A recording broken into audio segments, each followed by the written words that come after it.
Shalom, selamat pagi saudara yang diberkati oleh Tuhan Yesus Kristus. Bersama Gracia Hope Compassion Channel, mari kita akan merenungkan firman Tuhan ini bersama-sama. Sebelumnya mari kita minta pertolongan Roh Kudus, kita satu di dalam doa. Terima kasih Bapak di surga. Bapak ajar kami menghitung hari-hari kami agar kami beroleh hati yang bijaksana. Bijaksana terhadap apa yang baik dan bijaksana terhadap apapun yang jahat. Kami menghindari hal-hal yang mendatangkan kejahatan dalam kehidupan kami. Dan biarlah kami menjadi pelaku-pelaku kebenaran firman-Mu. Sebab orang yang tidak melakukan firman Tuhan, dia seperti memandang wajahnya di cermin, tapi setelah itu dia lupa dengan wujudnya yang sesungguhnya. Sebab itu Tuhan, firman-Mu adalah cermin dalam kehidupan kami. Ajar kami untuk memperhatikan kehidupan kami, agar menghasilkan perbuatan-perbuatan iman yang membawa kami pada ketekunan, yang membawa ketekunan kami kepada pertumbuhan. Dalam nama Yesus Tuhan, kami berdoa mengucap syukur. Sambut kebenaran firman-Mu, tutup bungkus dengan kuasa Roh Kudus dalam nama Yesus. Haleluya. Sekali lagi selamat pagi saudaraku yang diberkati Tuhan. Mari kita merenungkan firman Tuhan bersama-sama yang kita akan bacakan dari kitab Kisah Para Rasul, pasal yang ke-24, ayat 1 dan seterusnya. Kita tahu bahwa Paulus itu sedang diperhadapkan kepada Felix, wali negeri dari Romawi, saudara. 5 hari kemudian datanglah Imam Besar Ananias bersama-sama dengan beberapa orang-orang tua dan seorang pengacara bernama Tertulus.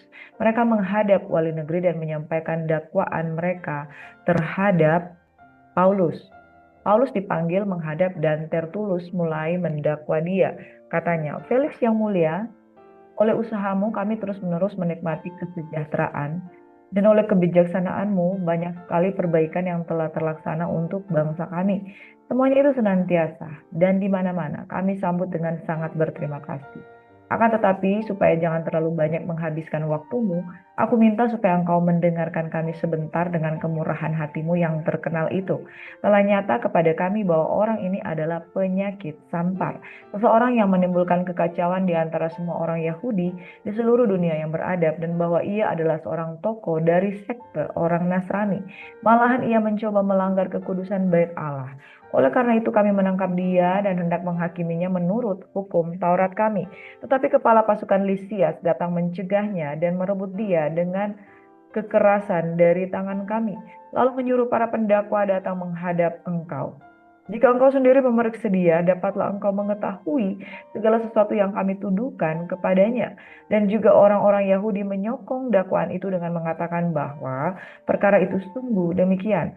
Lalu wali negeri itu memberi isyarat kepada Paulus bahwa ia boleh berbicara. Maka berkatalah Paulus, aku tahu bahwa sudah bertahun-tahun lamanya engkau menjadi hakim atas bangsa ini. Karena itu tanpa ragu-ragu aku membela perkaraku ini di hadapanmu. Engkau dapat memastikan bahwa tidak lebih dari 12 hari yang lalu aku datang ke Yerusalem untuk beribadah, dan tidak pernah orang mendapati aku sedang bertengkar dengan seseorang atau mengadakan huru-hara, baik di dalam bait Allah maupun di dalam rumah ibadat atau di tempat lain di kota. Dan mereka tidak dapat membuktikan kepadamu apa yang sekarang dituduhkan mereka kepada diriku.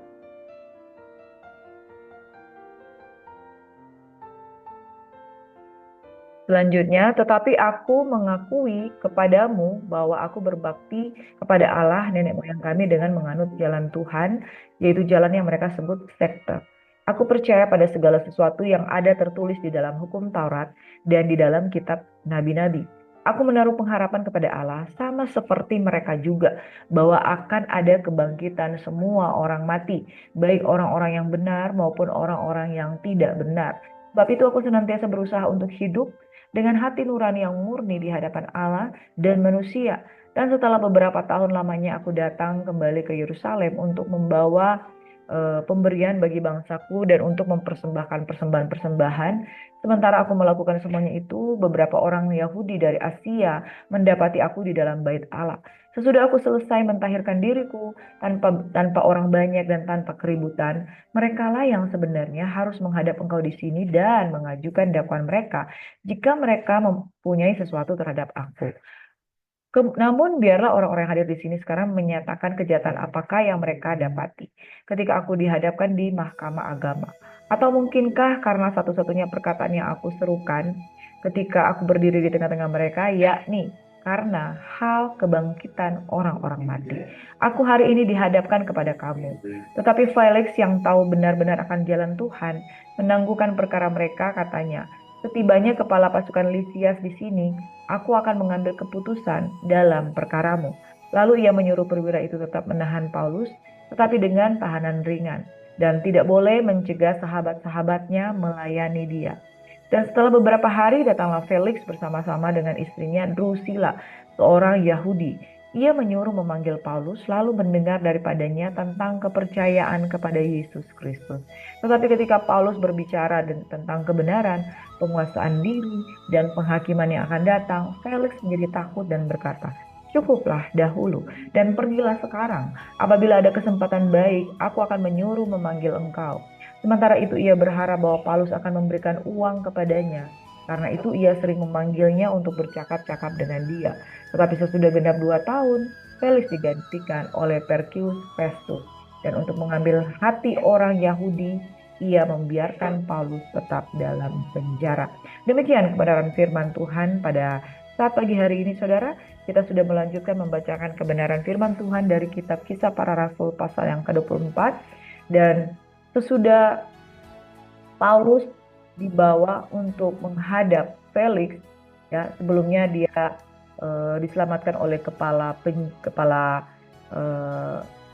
pasukan atau kepala penjara itu, saudara, di mana sebelumnya dia dikawal oleh 200 orang, 1 orang berkuda dan 200 orang berlembing supaya dia bisa menghadap Felix. Pada saat dia menghadap Felix, beginilah keadaannya, dia melakukan apologetika yang ketiga, saudara.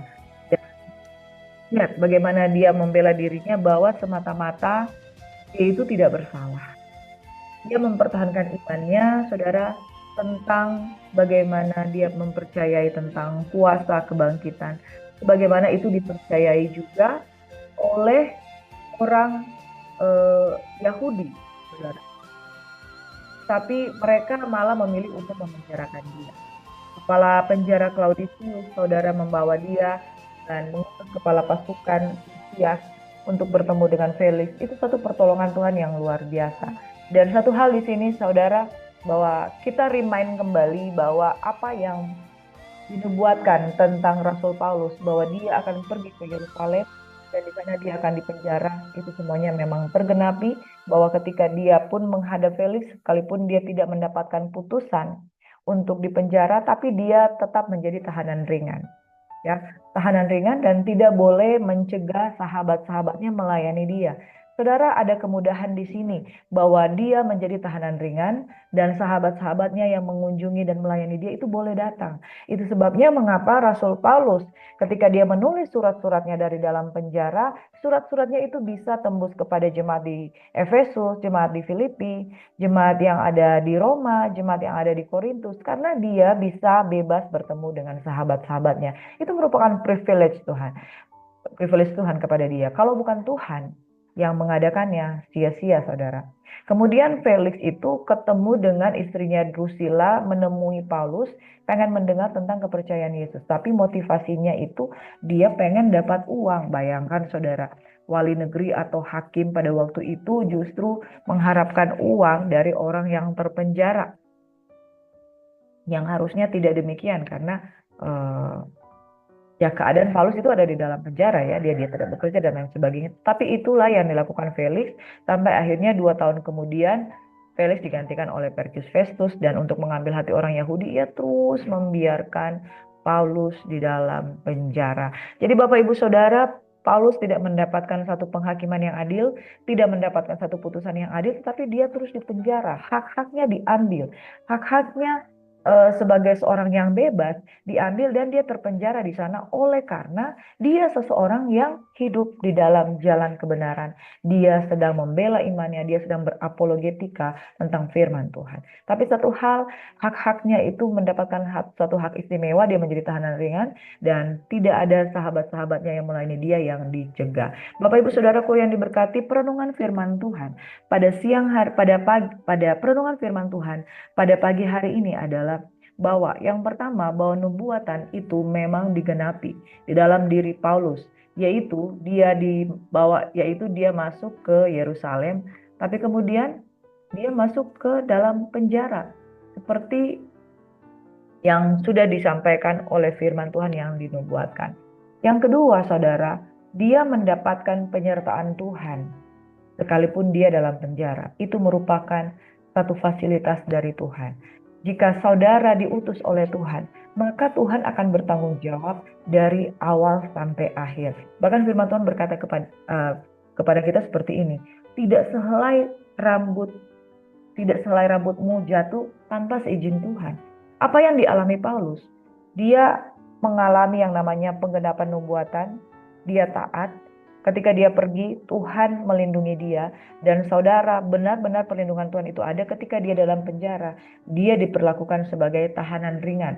Dan dia masih tetap bisa melayani. Saudara, apa yang kita dapat renungkan di sini? Bahwa kalau kita diutus Tuhan, maka yang mengutus kita pasti akan bertanggung jawab sepenuhnya. Dengan siapapun kita akan diperhadapkan. Pembelaan Tuhan itu nyata. Bahkan imam besar Ananias bersama dengan orang-orang Yahudi yang mengepung dia, yang bermufakat jahat untuk membunuh dia, saudara, yang memfitnahkan dia hal-hal yang jahat.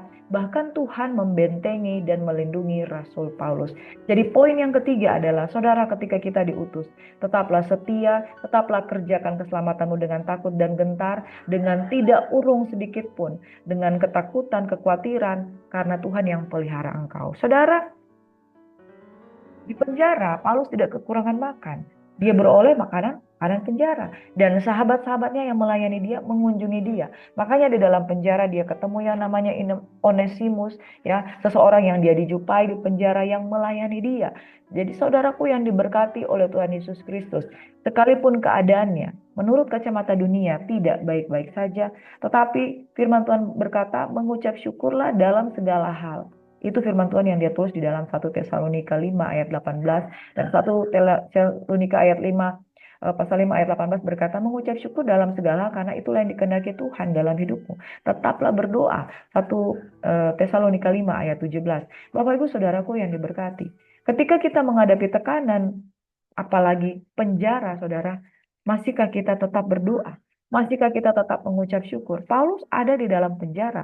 Kalau dia boleh komplain, kenapa engkau mengutus aku Tuhan untuk menjadi hamba Tuhan? Ternyata hamba Tuhan kok kayak begini. Bapak Ibu Saudaraku yang diberkati, tetaplah bersyukur, tetaplah berdoa, dan Tuhan mengasihi saudara. Di dalam segala apapun yang saudara lakukan, pasti penyertaan Tuhan luar biasa di dalam kehidupan kita. Amin. Mari kita berdoa. Tuhan kiranya memberkati kita semua di dalam panggilan kita, didapati Tuhan tetap setia, tetap taat, tetap percaya kepada Tuhan, maka Tuhan pasti akan menyertai, memperlengkapi, memfasilitasi, menolong, bahkan memberikan hak-hak istimewa dalam kehidupan kita. Tetap mengucap syukur dalam segala hal, tetap berdoa, dan pasti jawaban Tuhan selalu tepat pada waktunya. Ajar kami menghitung hari-hari kami agar kami beroleh hati yang bijaksana, tidak meninggalkan kesetiaan kami kepada Tuhan, sebab Tuhan setia, Allah setia, kasih setianya lebih daripada hidup. Dalam nama Yesus Tuhan kami mengucap syukur, sambut firman-Mu pagi hari ini dengan berkat-berkat Tuhan yang spesial. Semua yang percaya diberkati Tuhan, sama-sama katakan haleluya, amin. Shalom kekasih Tuhan, selamat beraktivitas and God bless you.